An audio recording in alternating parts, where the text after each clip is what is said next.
Olá, bem-vindo ao podcast Cardio Papers. Aqui a gente te mostra como se manter atualizado em cardiologia, mesmo que você tenha pouco tempo para estudar.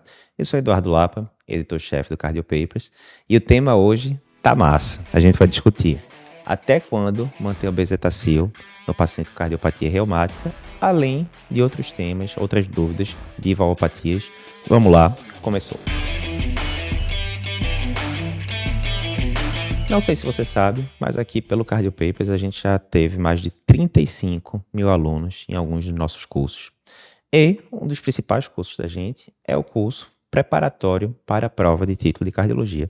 Muita gente que faz esse curso faz, obviamente, para se preparar para a prova. Em 2022, 64,5% de todos os aprovados foram alunos da gente, mas tem muita gente também que faz para se atualizar, se manter atualizado, fazer aquela mega revisão de cardiologia. Entre os vários blocos que tem no curso, né, a gente tem ali 3 ou 4 semanas de conteúdo de valvopatias, né, onde a gente aprofunda bem em dúvidas de valvopatias, a gente aborda todas as valvopatias esquerdas, né, endocardite, febre reumática, entre vários temas, né, discutindo bem profundo, é o tema que mais cai normalmente na prova de cardiologia. Quem faz o curso do Cardio Papers, né, o aluno tem a opção de mandar a dúvida diretamente para o professor, e o professor que deu a aula vai tirar a dúvida referente àquela aula.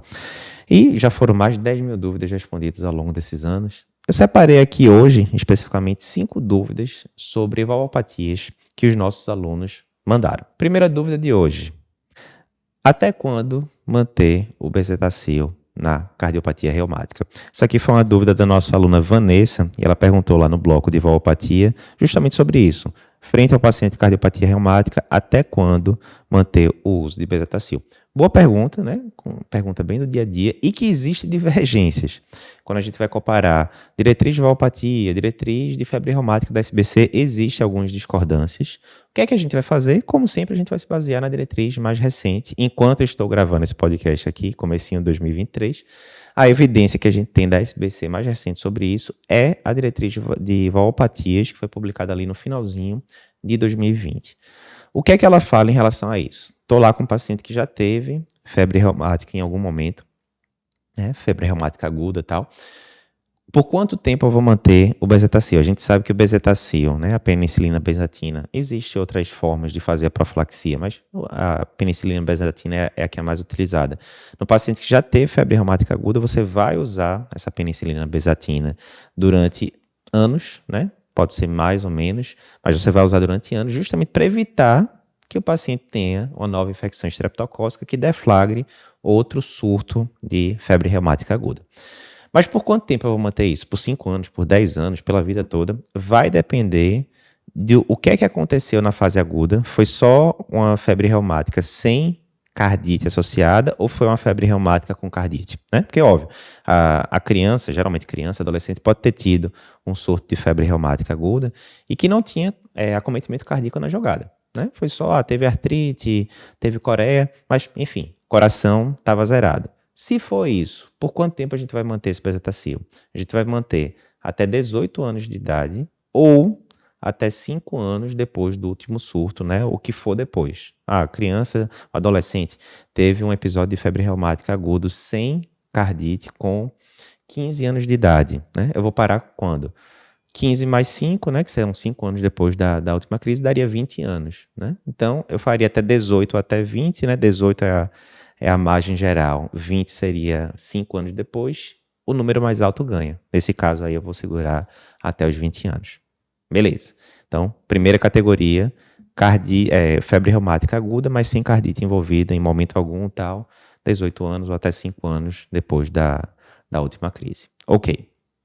E se o paciente teve febre reumática aguda com cardite associada, fez taquicardia, fez terceira bolha, etc., enfim, acometimento miocárdico ali, cardíaco, durante a fase aguda, mas não ficou com nenhuma sequela. Exemplo, tá lá a criança, fez um episódio de febre reumática aguda, teve acometimento cardíaco, né? Como eu disse, ficou taquicárdico, tinha sopro ali de regurgitação mitral, etc e tal, mas no acompanhamento você repetiu o eco ali meses, anos depois, né? Quando o paciente chega para você, coração zerado, não tem nada, não ficou com válvula espessada, não ficou com refluxo, não ficou com estenose, coração tá zerado. Por quanto tempo você vai manter? A diretriz diz que você vai manter até os 25 anos de idade ou até 10 anos depois da última crise, o que for depois, né? Mesmo o princípio que a gente falou ali previamente. Terceira categoria, o paciente fez febre reumática aguda, teve acometimento cardíaco e não só isso, ficou com sequelas, né, moderadas ou importantes ali desse acometimento cardíaco. Exemplo, é um paciente que você já pega ali adulto, né, ambulatório de cardio geral e tal, o paciente tem 20 e poucos anos, ou a paciente, tanto faz, 20 e poucos anos, alguém escutou um sopro, veio para você, cardiologista, você ao escutou, não, tem um sopro aqui realmente, insuficiência mitral, razoável. Vou pedir um eco, pede o eco, vem lá uma insuficiência mitral moderada, ou seja, sequela moderada é importante. Insuficiência mitral moderada e bem típico de acometimento reumático, né? Bem típico, o eco descreve lá que as coxas estão espessadas, principalmente ali na ponta dos folhetos, né? Descreve tudo direitinho, sugestivo de acometimento reumático. E aí, às vezes você nem tem, você pergunta ali pro paciente, ele não, nem lembro de ter tido febre reumática quando era mais novo e tal, mas teve, né? O aspecto cardiográfico é muito típico, né? Ou vamos colocar uma dupla lesão mitral, como se diz, né? Tem uma estenose mitral moderada associada com insuficiência mitral moderada, abertura em domo, enfim, você não tem muita dúvida que é acometimento reumático. E aí, nesse cenário, onde você tem um paciente com sequelas, né, de cardiopatia reumática, que são sequelas moderadas a importantes, aí você vai ter que aumentar o tempo de uso do bezetacil.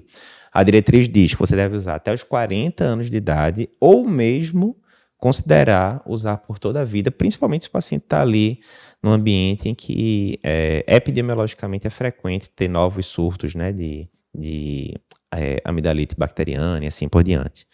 Então, nesses casos é isso, pelo menos 40, podendo considerar para a vida toda. E o quarto grupo é aquele paciente que teve que ser submetido à cirurgia valvar. Exemplo, era um paciente ali com dupla lesão mitral, né, estenose mitral importante, mais insuficiência mitral moderada, enfim. E o paciente teve que ir para a cirurgia valvar, nesse caso colocou-se uma prótese, quer seja biológica, mecânica, tanto faz. Foi para uma cirurgia valvar, o que é que a diretriz da SBC 2020 fala? Esse paciente deve usar profilaxia secundária para febre reumática durante toda a vida. E normalmente, se não tiver alergia, nada do tipo, normalmente a gente vai fazer essa profilaxia com penicilina, benzatina. Segunda dúvida de hoje. Como tratar insuficiência mitral aguda? Essa aqui é uma dúvida da nossa aluna Heloísa. Ela perguntou aqui no bloco 2 de valopatias, onde a gente está falando de insuficiência mitral aguda. E ela pergunta isso, né? Como tratar o paciente com insuficiência mitral aguda? Ela pergunta especificamente em relação a inotrópicos também, se teria algum inotrópico que você preferiria, dopa, dobuta, etc. Então vamos lá. Primeira coisa, a gente tem que lembrar o basicão, né? Por que um paciente pode chegar para mim com insuficiência mitral aguda, né? O que é que poderia ter acontecido aí? Várias coisas, né? Ele pode ter tido uma endocardite aguda que destruiu a válvula, né? E aí estava bom dias atrás e agora está lá com a válvula perfurada, etc. Insuficiência mitral aguda.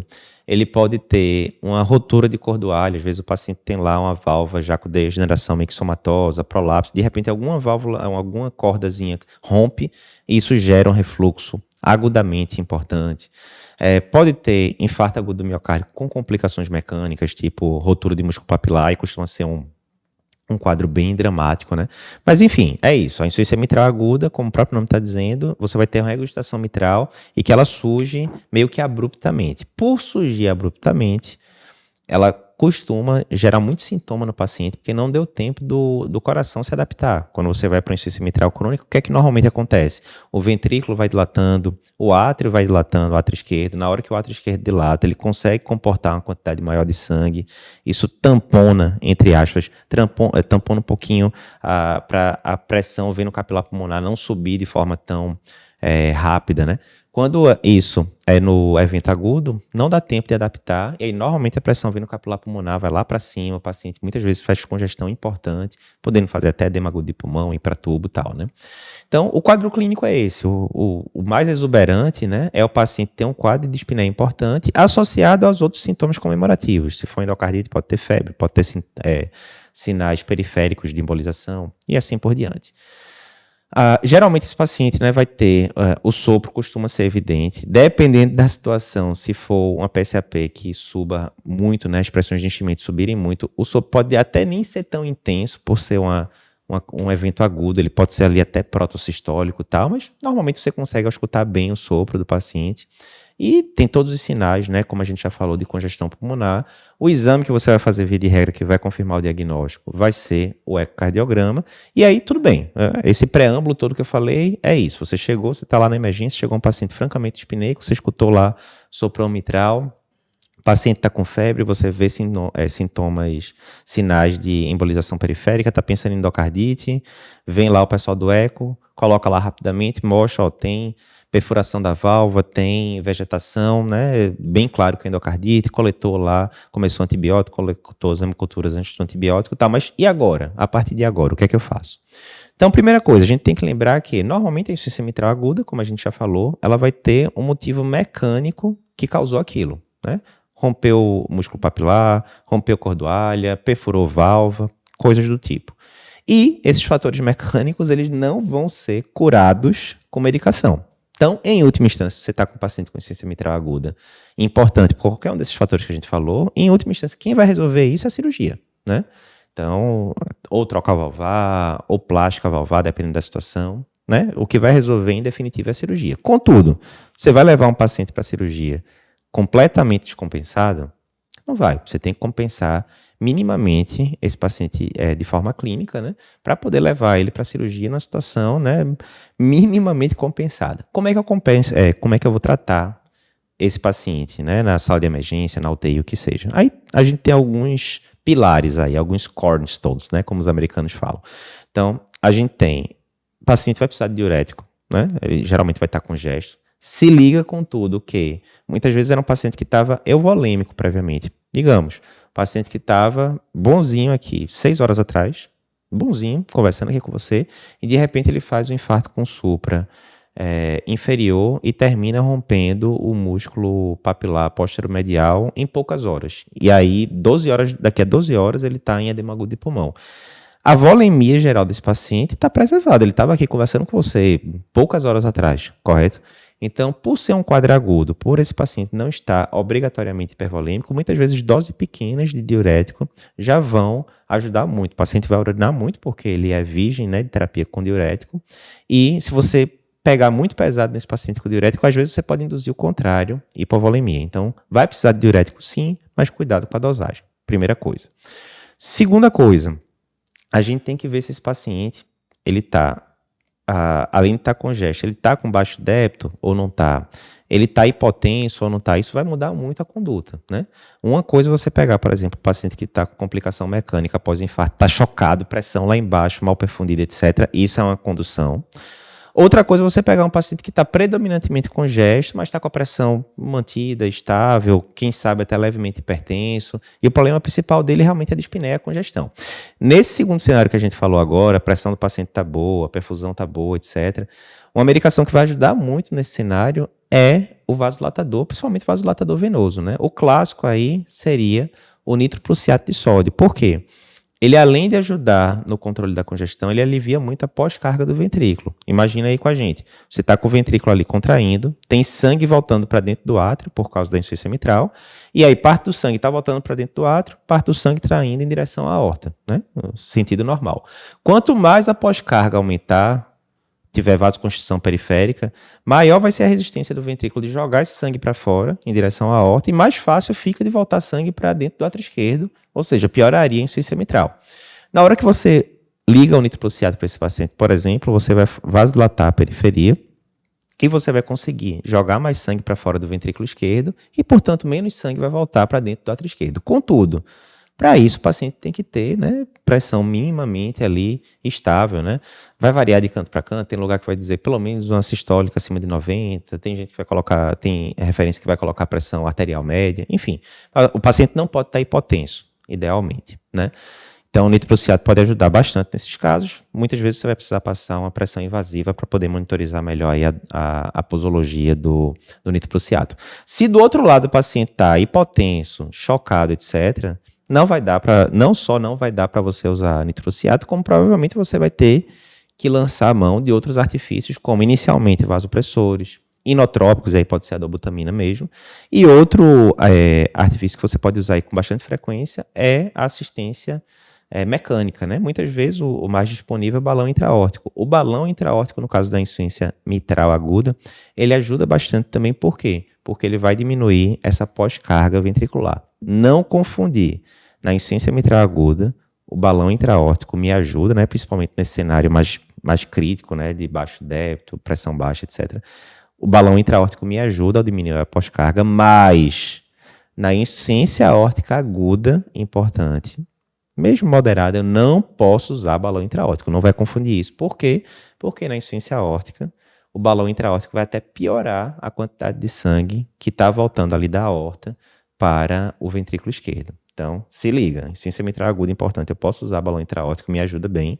Insuficiência aórtica aguda, importante. Eu não posso usar balão intraórtico. Está contraindicado. Então, esse aí é o resumão da insuficiência mitral aguda. Mas, lembrando, mais uma vez, tudo isso que a gente falou, diurético, balão, vasodilatador, tudo isso vai servir de efeito ponte, compensar o paciente para o tratamento definitivo, que vai ser o tratamento mecânico, né? Via de regra, a cirurgia. Antes de continuar aqui com o podcast, só um lembrete. Não sei se você sabe, mas aqui no Cardio Papers a gente tem vários cursos que podem ajudar na sua formação. Mais de 35 mil alunos já passaram por alguns dos nossos cursos Cardio Papers.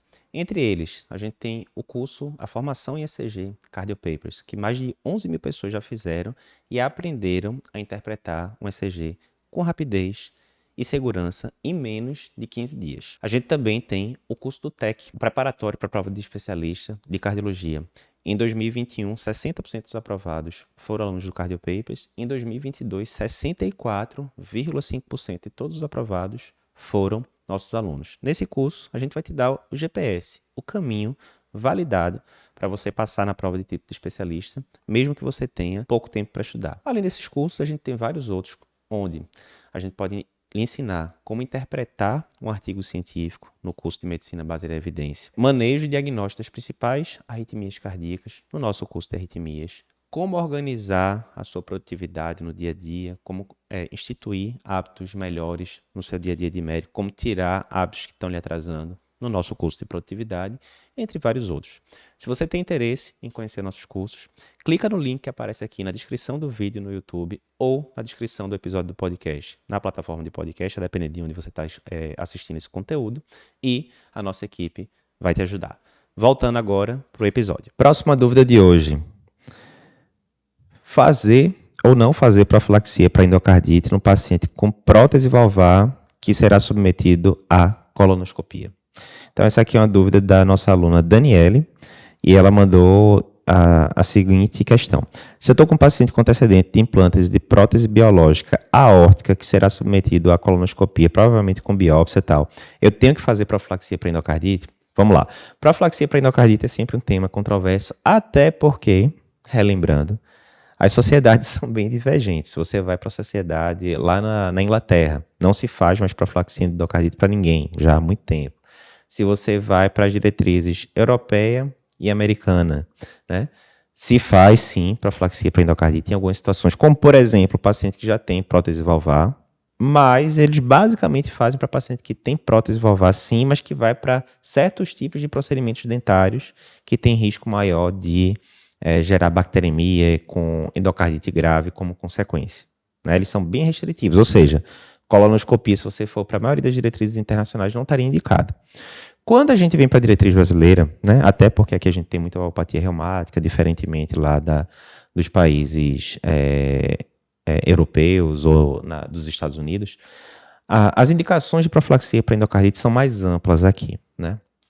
Então, o que é que se fala? Qual os principais grupos em que você vai considerar fazer profilaxia para endocardite? São aqueles que têm um risco de, em desenvolver endocardite, ter uma endocardite mais grave. Entre eles, a gente tem pacientes que têm prótese valvar, né? Tanto prótese valvar colocada cirurgicamente, né? Como, por exemplo, esse caso aqui que Daniele colocou, prótese aórtica biológica, quanto colocada de forma percutânea, por exemplo, o TAV. Então, esse aí é um grupo importante. Outro grupo importante, o paciente que já teve endocardite prévia. Bem, se o paciente já teve endocardite prévia, ele já teve aquele evento, então ele é o que tem maior risco ali de ter novamente, né, uma infecção do tipo. Então, você tem que ficar bastante atento também. E aí tem outros grupos lá, como por exemplo, pós-transplante, né, cardíaco, que desenvolveu algum grau de valvopatia tricúspide, certos tipos de cardiopatia congênita, principalmente aquelas mais complexas, cianogênicas, que não foram corrigidas, e assim por diante. Mas certamente, paciente que tem prótese valvar e paciente que já teve endocardite prévia, esses são dois assim que não pode esquecer de forma alguma. Ok, Eduardo, então quer dizer que qualquer procedimento que o meu paciente for fazer, e ele tem uma prótese biológica aórtica, por exemplo, que foi o caso da Daniele, qualquer procedimento eu tenho que fazer profilaxia para endocardite, certo? Não. Só se aquele procedimento tiver risco de gerar bacteremia. Exemplo, você vai lá para um paciente que vai fazer algum procedimento dentário ortodôntico, né? Colocar aparelho, etc. Vai sangrar na hora que está fazendo isso? Não, não vai. Vai só fazer o ajuste lá do aparelho ortodôntico e tal. É um procedimento, né, odontológico. Tem que fazer profilaxia? Não, se não vai sangrar, se não tem previsão de ter bacteremia, né, de você gerar alguma lesão na mucosa que possa entrar bactéria por ali, você não está indicado fazer profilaxia para endocardite. Já se você tem alguma possibilidade de ter uma bacteremia, aí você pode ter uma recomendação de usar ou com uma força maior, no caso dos procedimentos dentários que geram bacteremia, ou com uma força menor. Nesse caso aqui da colonoscopia, se você vai fazer uma colonoscopia diagnóstica, né, provavelmente vai fazer alguma biópsia, né, endoscopia, por exemplo, né, endoscopia alta, geralmente quando você faz endoscopia vai ser feito biópsia de rotina, né, para ver se tem H. pylori, se não tem, etc. Então você vai fazer um procedimento endoscópico em que provavelmente vai ser feito biópsia, bem, se vai ser feito biópsia, está sendo gerada uma lesão de mucosa. Se está sendo gerada uma lesão de mucosa num ambiente que é colonizado por bactéria, e obviamente o cólon é colonizado por bactéria, isso vai gerar chance de bacteremia. Se vai gerar chance de bacteremia e o paciente tem uma prótese valvar, a bactéria que está caindo ali na corrente sanguínea, ela pode se agarrar ali na prótese e gerar, né, a endocardite como consequência. Então, resumindo, pelas diretrizes da SBC, você poderia recomendar sim fazer profilaxia. Não é um grau de recomendação muito forte, sinceramente, é um grau de recomendação fraco, mas você pode considerar sim fazer profilaxia para endocardite nesse cenário. Se você for para as diretrizes internacionais que são mais restritivas, a tendência seria que você não prescrevesse. Como a gente está no Brasil, a maioria do pessoal vai terminar prescrevendo sim, seguindo as diretrizes da SBC. Próxima dúvida de hoje. Que score de fragilidade usar na cardiologia? Isso aqui foi dúvida da nossa aluna Viviane. Ela perguntou lá no bloco 1 de valvopatias, na parte de conceitos gerais, o seguinte: que scores de fragilidade podemos usar para avaliação dos nossos pacientes valvopatas? Boa pergunta, Viviane. Bem, primeiro, fragilidade. Se você tem interesse no tema e você ainda não assistiu ao nosso podcast sobre fragilidade em cardiologia, você está de brincadeira. Então, se você está escutando aqui pela plataforma de podcast, coloca aí Cardiopapers Fragilidade. Se você está vendo o vídeo pelo YouTube, escreve aí também Cardiopapers Fragilidade. Tem um podcast massa que a gente fez com o Dr. Daniel Gomes, que é geriatra, colaborador nosso, que ficou muito bom. Mas veja, fragilidade, então, né, basicamente, se a gente for resumir muito, conceito de fragilidade, qual é, né? Geralmente, quando a gente pensa em fragilidade, a gente pensa em paciente idoso, né? Muitas vezes com baixa massa muscular, que tem dificuldades ali no dia a dia, talvez até de locomoção, para fazer as atividades básicas, tá? Mas veja, fragilidade não é só em paciente idoso, não. Às vezes a gente pega paciente jovem, 40 anos, tá? Mas que já tem múltiplas comorbidades e que está frágil, limitado ao leito, etc, né? Então, a fragilidade é uma síndrome clínica, né? Que engloba ali vários aspectos, mas a gente pode resumir isso. Aquele paciente que tem limitações para atividades básicas do dia a dia, essas limitações estão sendo impostas, né, por doenças diversas, né? Sarcopenia, limitação ao leito, às vezes por algum acidente vascular, cerebral, coisas do tipo, né? E por que isso é importante? Por que a gente está falando sobre isso? Por que Viviane perguntou isso na primeira aula de valvopatias do curso do TEC? Porque a gente fala nessa primeira aula, né, conceitos gerais de valvopatias, e entre elas a gente fala que as diretrizes, né, dos anos 2010 para frente de valvopatias, elas sempre citam scores a necessidade de você medir a fragilidade do paciente. Por quê? Normalmente, quando a gente está com um paciente com indicação de intervenção valvar, a gente fica naquela dúvida, né? Vou indicar cirurgia, em alguns casos, vou indicar tratamento percutâneo, como é que eu decido um, como é que eu decido outro? Um exemplo clássico é a estenose aórtica importante, que você considera cirurgia de troca valvar versus implante percutâneo, né? A TAV de válvula aórtica. E aí tem vários scores que você vai usar para ver qual é o risco cirúrgico desse paciente, Euroscore, STS, né? E aí, o STS deu acima de 8%, esse paciente tem alto risco cirúrgico, o STS deu menos de 4% de mortalidade, é de baixo risco cirúrgico, e tudo isso vai nos ajudando a decidir se aquele paciente está mais voltado, não é? No caso da estenose aórtica, está mais voltado para o lado da intervenção cirúrgica ou mais voltado para o lado da intervenção percutânea. E o que é que isso tem a ver com fragilidade? Tem a ver porque esses scores clássicos da cardiologia, tipo STS, Euroscore, tal, eles não englobam a avaliação de fragilidade na jogada. Então, muitas vezes aquele paciente que você fez um score, o score está dizendo que aquele risco daquele paciente não é tão alto, mas quando você está olhando para o paciente, você vê que é um paciente que está sarcopênico, limitado ao leito, com baixa mobilidade, dependendo, né, muitas vezes para fazer atividades básicas, né, por causa da caquexia cardíaca e coisas do tipo, e muitas vezes isso aí pode não estar entrando ali no cálculo desses scores mais tradicionais, tipo STS e Euroscore. E aí você pode ter uma divergência. O score tradicional está dizendo que o risco cirúrgico não é tão alto, mas você, olhando assim o paciente, o contexto geral, você fala, rapaz, mandar esse paciente para cirurgia não vai dar muito certo, não. Então, é importante você medir fragilidade, sim. Até as diretrizes antigas, né, não se falava formas muito objetivas, né? Falava, não, avalia a fragilidade e ponto final. As diretrizes internacionais, ela já propõem, da American Heart, por exemplo, já propõe scores específicos. E aí vem a pergunta de Viviane, finalmente, qual é o score que eu vou usar? De forma clara, a diretriz de 2020 da SBC, ela não especifica um score específico, de tipo, usa esse score aqui, se der acima de tanto, quer dizer que o paciente é frágil ou não. Ela não fala isso. Mas aqui, para não deixar vocês na mão, nesse podcast que a gente fez com o Dr. Daniel Gomes, um dos scores que foi citado foi o score FRAIL, né? FRAIL, em inglês, de frágil, né? Que é um acrônimo, onde cada letra refere-se a um dos fatores que você vai avaliar. Não tem por que ficar decorando muito esses scores. Sinceramente, hoje em dia, se você entrar aí no Google, colocar Frail Score, vai aparecer lá, você vai conseguir entrar na página, colocar as pontuações e fazer o score de fragilidade do seu paciente. Eu não vou ficar entrando em detalhes aqui agora. Mas tá aí uma sugestão, um score simples, né? Não é complicado de calcular. Frail Score, F-R-A-I-L, Frail Score. Então, você pode colocar aí nos seus aplicativos de busca ou no Google da vida para encontrá-lo. Mas, importante a mensagem, temos sim que considerar a fragilidade nos nossos pacientes cardiopatas. Última dúvida de hoje, paciente com prótese valvar mecânica pode ser submetido à ressonância cardíaca? Essa aqui é uma dúvida de Anderson, né? Ele pergunta lá na aula de valvopatia mitral, ele pergunta justamente isso, paciente com prótese mecânica pode fazer ressonância, tem limitação, não tem, enfim. Então, vamos lá para o resumo da ópera. Lembrando, qual é o problema de ressonância e objetos metálicos, né? Por que quando você vai entrar na ressonância, o pessoal fala para você tirar tudo que é objeto metálico, celular, etc, etc. No final das contas, a ressonância é um mega ímã, né? Um ímã muito forte mesmo.